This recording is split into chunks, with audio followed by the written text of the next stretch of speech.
প্রিয় শিক্ষার্থী বন্ধুরা, আজকের আলোচনার বিষয় হচ্ছে ডেমনস্ট্রেটিভ প্রোনাউনের যেসব ব্যবহারগুলো রয়েছে সেগুলো নিয়ে আমি আলোচনা করব। সেই সাথে ডেমনস্ট্রেটিভ অ্যাডজেক্টিভও আপনাদেরকে বুঝিয়ে দেব উদাহরণের মাধ্যমে। প্রিয় শিক্ষার্থী বন্ধুরা, আজকের এই ভিডিওটি অনেক অনেক ইম্পর্টেন্ট হতে যাচ্ছে। এই জন্য আপনাদের কাছে অনুরোধ থাকলো, আপনারা যদি ভালোভাবে বুঝতে চান অবশ্যই A to Z অর্থাৎ প্রথম থেকে শেষ পর্যন্ত দেখবেন। প্রথমেই ডেফিনিশান দেখেন, যে প্রোনাউন দ্বারা বর্তমান, অতীত বা ভবিষ্যতের কিংবা নিকটবর্তী অথবা দূরবর্তী কোনো নাউনকে বিশেষভাবে নির্দেশ করে তাকে ডেমনস্ট্রেটিভ প্রোনাউন বলে। তো দেখেন, এখানে চারটি আমি ডেমনস্ট্রেটিভ প্রোনাউন দিয়েছি: দিস, দ্যাট, দিজ এবং দোজ আর ডেমনস্ট্রেটিভ প্রোনাউন। এবং কোনটি সিঙ্গুলার এবং কোনটি প্লুরাল নাম্বার সেগুলো আমি দিয়েছি। এখানে দেখেন, দিস এবং দ্যাট এই দুটি হচ্ছে সিঙ্গুলার নাম্বার হিসাবে ইউজ করা হয়, এবং দিজ এবং দোজ এই দুটি হচ্ছে প্লুরাল নাম্বার হিসাবে ইউজ করা হয়। তো এখানে আমি প্রথমেই জেনারেল যে ইউজ রয়েছে সেগুলো নিয়ে আলোচনা করব, পরে আমি এক্সক্লুসিভ যে ইউজ আছে সেটি আলোচনা করব। তো প্রথমেই দেখেন general use of demonstrative pronouns. তো দেখেন, এখানে আমি বলেছি নিকটতম কোনো ব্যক্তি বা বস্তুকে বোঝাতে সিঙ্গুলার নাম্বারের ক্ষেত্রে দিস এবং প্লুরাল নাম্বারের ক্ষেত্রে দিস ব্যবহৃত হয়। তো উদাহরণ দেখেন, দিস ইজ এ বুক, এই হয় একটি বই, তাই না? তো দেখেন, এটি কিন্তু সিঙ্গুলার নাম্বার হিসাবে ইউজ করা হয়েছে এবং এটি দিয়ে নিকটতম বোঝানো হয়েছে। ওকে, যেহেতু সিঙ্গুলার নাম্বার হিসাবে ইউজ হয়েছে এই জন্যই কিন্তু এখানে ইজ বসানো হয়েছে। নেক্সট দেখেন, দিস ইজ এ বয়, এই হয় একটি বালক। তো দেখেন, এটি দিয়েও সিঙ্গুলার নাম্বার বোঝানো হয়েছে, এই জন্য এখানে ইজ বসেছে এবং নিকটতম ব্যক্তিকে বোঝানো হয়েছে, তাই না? দিস দিয়ে নিকটতম ব্যক্তিকে বোঝানো হয়েছে। অর্থাৎ দুটি যে উদাহরণ আমি দিয়েছি, এই দুটি উদাহরণে যে দিস আছে এই দুটি দিয়েই এখানে নিকটতম ব্যক্তি বা বস্তুকে বোঝানো হয়েছে। পরের দেখেন 3 নম্বর যে উদাহরণ, দিজ আর মাই বুকস, এগুলো আমার বই। তো দেখেন, এই যে দিজ আছে এটি কিন্তু প্লুরাল নাম্বারের ক্ষেত্রে ইউজ করতে হয়। অর্থাৎ এই যে দেখেন মাই বুকস, হ্যাঁ, এই মাই বুকস অনুযায়ী কিন্তু এখানে দিজ বসানো হয়েছে। অর্থাৎ দিজ হচ্ছে প্লুরাল নাম্বার এবং সেই জন্যই কিন্তু আর বসানো হয়েছে, এবং দিস হচ্ছে নিকটতম বস্তুকে বোঝানো হয়েছে, এটি দিয়ে নিকটতম বস্তুকে বোঝানো হয়েছে। নেক্সট দেখেন, দূরতম কোনো ব্যক্তি বা বস্তুকে বোঝাতে সিঙ্গুলার নাম্বারের ক্ষেত্রে ড্যাট এবং প্লুরাল নাম্বারের ক্ষেত্রে দোজ ব্যবহৃত হয়। উদাহরণ দেখলে আরও বিষয়টি পরিষ্কার হয়ে যাবেন। ড্যাট ইজ আওয়ার হাউস, ওইটি আমাদের বই। তো দেখেন, এই ড্যাট দিয়ে কিন্তু দূরতম দূরতম ব্যক্তি বা বস্তুকে বোঝানো হয়। ওকে, তো দেখেন এখানে প্রিয় শিক্ষার্থী বন্ধুরা, এবং এটি হচ্ছে সিঙ্গুলার নাম্বার, এই জন্য কিন্তু এখানে ইজ ইউজ করা হয়েছে। ওকে, তো অনেকে মনে করে যে ড্যাট যখন ইউজ করা হয় সাবজেক্ট হিসাবে তখন এখানে ওয়াজ ইউজ করতে হয়, অর্থাৎ ভার্ব হচ্ছে পাস্ট ফর্মে হয়ে থাকে। তো প্রিয় শিক্ষার্থী বন্ধুরা, এটি ভুল কথা, কারণ এটি প্রেজেন্ট টেন্সেও ইউজ করা যায়, তাই না? তো দেখেন, আমি কিন্তু এখানে প্রেজেন্ট টেন্সেই ইউজ করেছি, অর্থাৎ এখানে ইজ বসানো হয়েছে। নেক্সট দেখেন, দ্যাট ওয়াজ এ টাইগার, ওইটা একটি বাঘ ছিল। তো আমি দুটি উদাহরণ দিয়েছি, দেখেন পাস্ট টেন্স দিয়েও কিন্তু উদাহরণ দিয়েছি আপনাদের বোঝার সুবিধার্থে। তো প্রিয় শিক্ষার্থী বন্ধুরা, এখানে দ্যাট হচ্ছে সিঙ্গুলার নাম্বার হিসাবে ইউজ করা হয়েছে এবং দূরতম ব্যক্তি বা বস্তুকে বোঝানো হয়েছে এই দ্যাট দিয়ে, তাই না?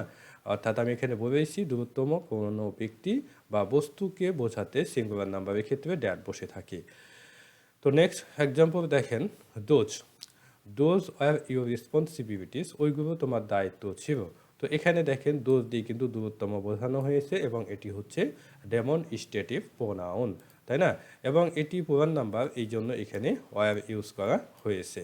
নেক্সট দেখেন, লুক অ্যাট দোজ, ওইগুলোর দিকে তাকাও। তো দেখেন, এটি হচ্ছে ডেমনস্ট্রেটিভ প্রোনাউন এবং এটি দূরত্বের ক্ষেত্রে, অর্থাৎ দূরত্বের কোনো ব্যক্তি বা বস্তুকে বোঝানোর ক্ষেত্রেই কিন্তু এই দোজ ইউজ করা হয়েছে।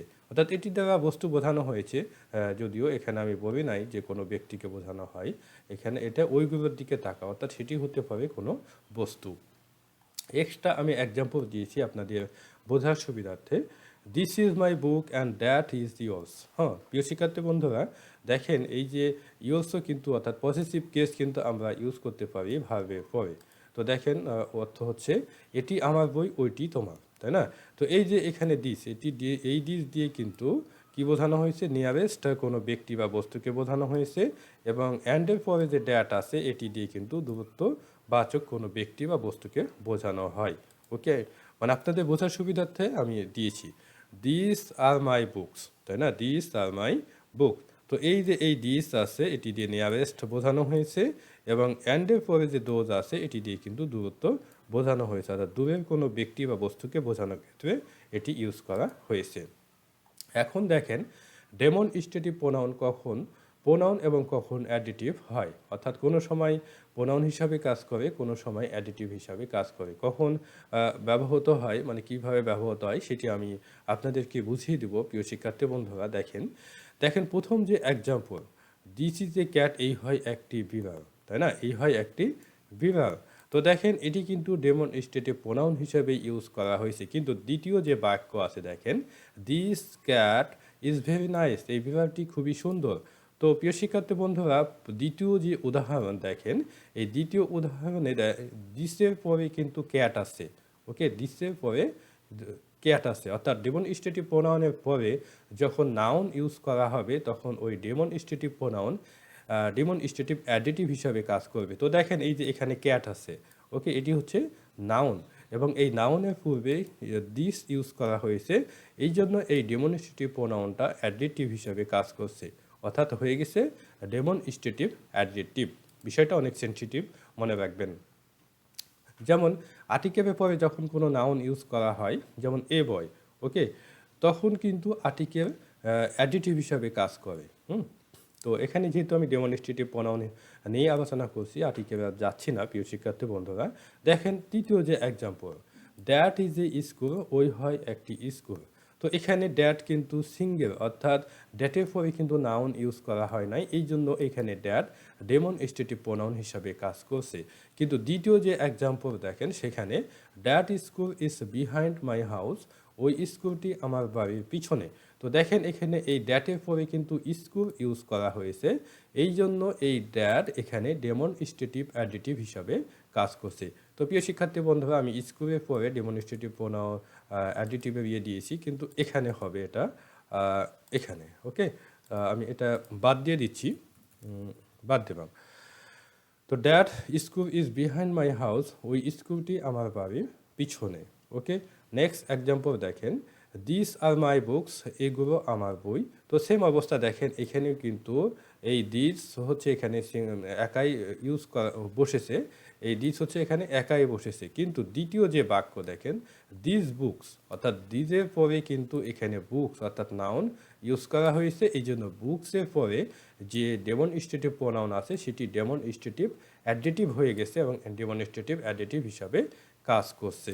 ওকে, নেক্সট এক্সাম্পল দেখেন, দোজ আর মাই পেন্স, ওইগুলো আমার কলম। তো এখানেও সেম অবস্থা, দোজ এখানে একাই ইউজ করা হয়েছে, অর্থাৎ এককভাবে বসেছে, কিন্তু দ্বিতীয় ক্ষেত্রে পেন্স অর্থাৎ দোজের সাথে পেন্স ব্যবহার করা হয়েছে, এই জন্য পেন্স নাউনের পূর্বে এই ডেমনস্ট্রেটিভ প্রোনাউন ডেমনস্ট্রেটিভ অ্যাডজেক্টিভের কাজ করছে, অর্থাৎ বাক্যের অবস্থানের উপর নির্ভরশীল। হ্যাঁ, মানে একটি ওয়ার্ড যখন বাক্যে বসে থাকে তখন কোথায়, মানে কোন জায়গাতে অবস্থান করছে, হ্যাঁ, সেটির উপর ডিপেন্ড করে সেটি কি হবে, ডেমনস্ট্রেটিভ অ্যাডজেক্টিভ হবে কি ডেমনস্ট্রেটিভ প্রোনাউন হবে, সেটি ডিপেন্ড করে। ওকে, নেক্সট দেখেন, exclusive use of demonstrative pronouns, অর্থাৎ এখানে দ্যাট এবং দোজ দিয়ে যে আলোচনা সেটি কিন্তু আমি আলোচনা করব। প্রিয় শিক্ষার্থী বন্ধুরা, এই ধরনের উদাহরণ বা এই ধরনের নিয়ম কিন্তু বিভিন্ন কম্পিটিটিভ এক্সামে দিয়ে থাকে, এবং যারা কম্পিটিটিভ এক্সামে অংশগ্রহণ করবেন তাদের জন্য এটি অনেক গুরুত্বপূর্ণ। দেখেন আমি দুটি কিন্তু উদাহরণ দিয়েছি, একই উদাহরণ কিন্তু দুইবার দিয়েছি আপনাদের বোঝার সুবিধার্থে।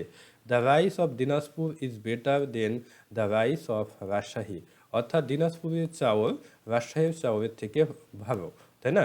তো দেখেন আমি কিন্তু এখানে প্রথম যে রাইস এবং দ্বিতীয় যে রাইস দুটি কিন্তু একই, তাই না? অর্থাৎ একই ধরনের নাউন, কিন্তু আমরা যদি মনে করি যে দ্বিতীয় নাউন আমরা ইউজ করব না, তো তবে সেক্ষেত্রে আপনাদেরকে ড্যাট বসাতে হবে।